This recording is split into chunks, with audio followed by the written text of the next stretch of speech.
Hi everyone. First off, I miss you all.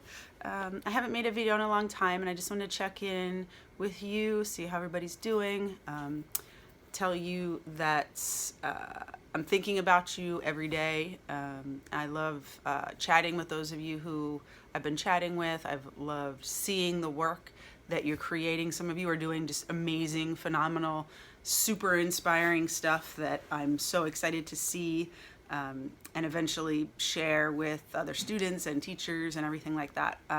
This video today, which is just a quick check-in because I haven't done one in a while, and it's not related to any specific assignment that I've given you.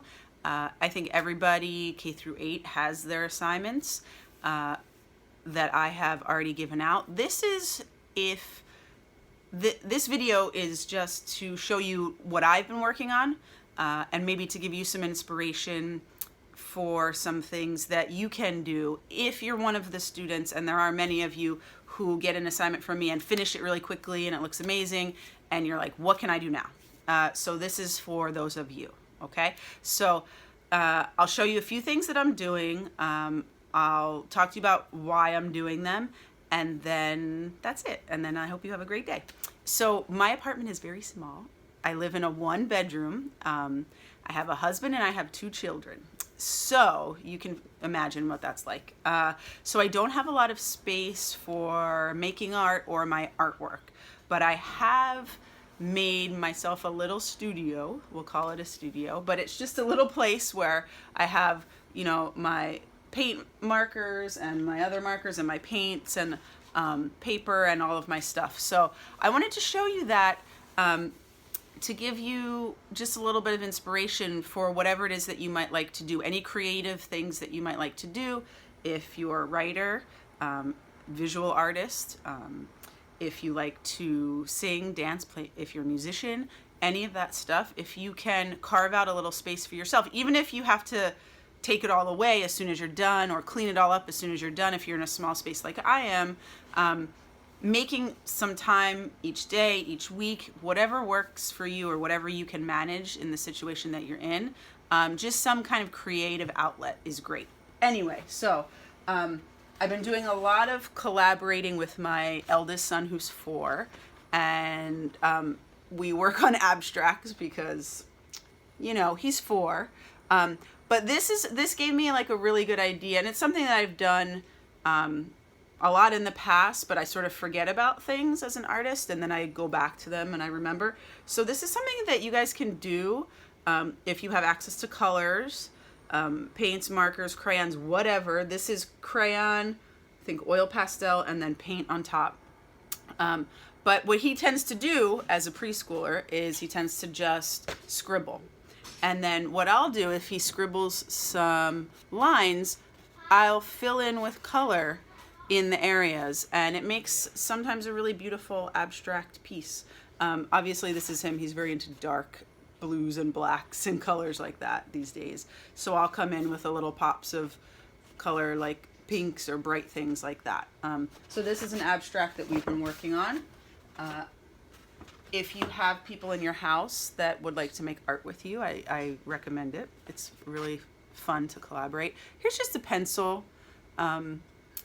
sketch I've been working on, not done yet, but I'm trying my best with shading, gradation, all of that good stuff. So that's one thing. Here's another topic I revisit all the time of birds. I've been working on that one. And also when I get out to walk for exercise or for the dog, it's the one thing that I see and hear all the time are the birds. So I did that one. And then there's another one I did with my son. And this one I've been putting in the window because it's a big heart. So I did most of the coloring outside, and then on the inside you can see where he's done things and where I've done some patterns and crayon watercolor resists. And I'm working on a bunch of other stuff. The one thing, the students who I gave the thank you artwork to a few weeks back, that lesson, that assignment, something to sort of piggyback on that would be, if you have an upcoming a friend, a relative, upcoming events, birthdays, anniversaries, babies being born, things like that. I've been doing a lot of artwork for these people. So I have some friends that are having a baby in May, so like just around the corner. And what I did for them was I just created some work of art for them that I thought they would think was nice and beautiful. And it's like spring-like, and it's got the tulips and all of that good stuff. And then a note to them, and I snapped a photo of it and I sent it to them. And then I know Mother's Day is coming up, so I'm not going to be with my mom, obviously. So I'm recycling a lot of the imagery that I've been doing, and I also sent a thank you card to some doctors and nurses at Columbia Presbyterian because I had to take my baby there. He's fine, but I sent them one where I use the same imagery because it's spring, it's nice. And yeah, so these are some things that I'm working on. Also, this is my living room, and I wanted to show you another work of art. This is a nice, I think I like it. This is a nice abstract that I worked with my eldest son. And I want to show you, my husband is a musician. So he's got his like studio set up here, with, you're gonna see my messy my messy apartment. He's got his studio, he's got his instruments and all of that set up here. That's Alfie. She just turned 11 and she's very tired. So yeah, so I wanted to just check in with you guys. I miss you. I hope everybody's doing good, and make some art. And if visual art is not your thing, make some other kind of art. Okay, ciao.